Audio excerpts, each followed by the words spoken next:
कुमारं भवानी कुमारं गलोल्लासिहारं नमस्कृद्विहारं रिपुस्तोमसारं नृसिंहावतारं सदा निर्विकारं गुहं निर्विचारम् नमामीशपुत्रं जपाशोणगात्रं सुरारातिशत्रुं रवीन्द्वग्निनेत्रं महाबर्हिपत्रं शिवाब्जास्यमित्रं प्रभासत्कलत्रं पुराणं पवित्रम् अनेकार्ककोटिप्रभावज्वलन्तं मनोहारिमाणिक्यभूषोज्वलन्तं श्रितानामभीष्टं सुशान्तं नितान्तं भजे षण्मुखं तं शरश्चन्द्रकान्तम् कृपावारिकल्लोलभास्वत्कटाक्षं विराजन्मनोहारिषोणाम्बुजाक्षं प्रयोगप्रदान प्रवाहैकदक्षं भजे कान्तिकान्ताम्बरस्तोमरक्षम्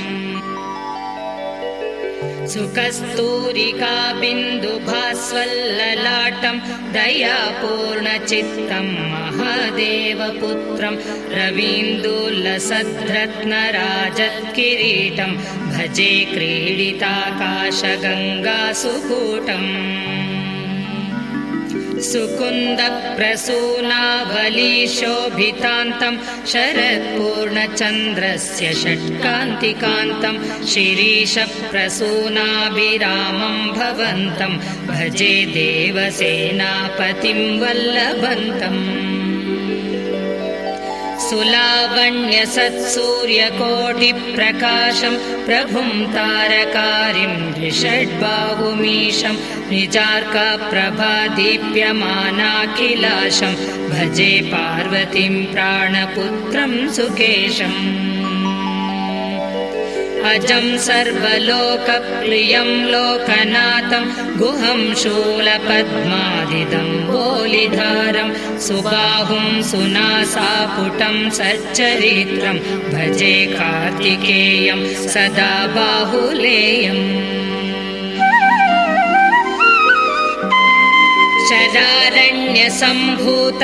शरारण्यसम्भूतमिन्द्रादिवन्द्यं द्विषड्बाहुसङ्ख्यायुधश्रोणिरम्यं मरुत्सारथिं कुक्कुटेशं सुकेतुं भजे योगिहृत्पद्मव्याप्तादिवासम्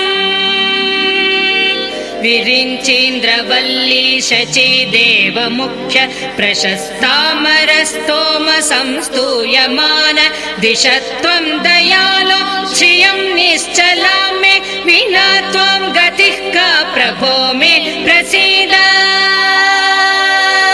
पदाम्बोजसेवा समायात वृन्दारकश्रोणिकोटीर भास्वल्ललाटं कलत्रोलसत्पार्श्वयुग्मं वरेण्यं भजे देवमाद्यन्त्वहीन प्रभावम् भवाम्भोधिमध्ये तरङ्गे पटन्तं प्रभो मां सदा पूर्णदृष्ट्या समीक्ष भवद्भक्तिनामोद्धरत्वं दयालो सुगत्यन्तरं नास्ति देव प्रसीद गले रत्नभूषं तनौ मञ्जुवेशं करे ज्ञानशक्तिं धरस्मेरमास्ये कठिन्यस्तपाणिं शिखिस्तं कुमारं भजेऽहं गुहाधन्य दैवं न मन्ये दयाहीनचित्तं परद्रोहपात्रं सदा पापशीलं गुरोर्भक्तिहीनम् अनन्यावलम्बं भवन्नेत्रपात्रं कृपाशीलमाम्भो पवित्रं कुरु त्वम् महासेन गाङ्गेयवल्ली सहाय प्रभो तारकारे षडास्यामरेश सदा पायसान प्रदातर्गुहेति स्मरिष्यामि भक्त्या सदाहं विभो त्वाम्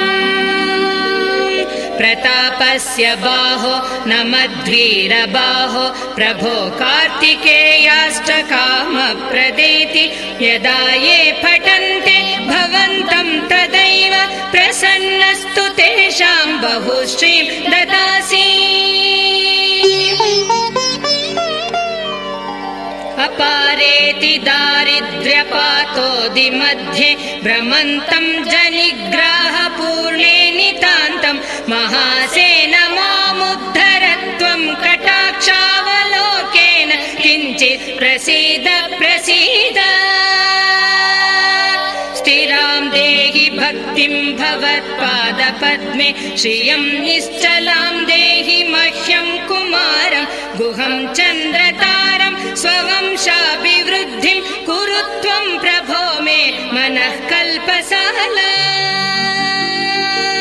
नमस्ते नमस्ते महाशक्तिपाणे नमस्ते नमस्ते लसद्वज्रपाणे नमस्ते नमस्ते कठिन्यस्थपाणे नमस्ते नमस्ते सदाभीष्टपाणे नमस्ते नमस्ते महाशक्तिधारिन् नमस्ते सुराणां महासौख्यदायिन् नमस्ते सदा कुक्कुटेशाख्यकत्वं समस्तापराधं विभो मे क्षमस्व एको मुनीनां हृदाब्जाब्दिवासः शिवाङ्कं समारुह्य सत्पीठकल्पं विरिञ्चाय मन्त्रोपदेशं चकार प्रमोदेन सोऽयं तनोतु श्रियं मे यमाहुः परं वेदशूरेषु मुख्यं सदा यस्य शक्त्या जगद्भीतभीतं यमालोक्य देवा स्थिरं स्वर्गपाल सदोङ्काररूपं चिदानन्दमीडे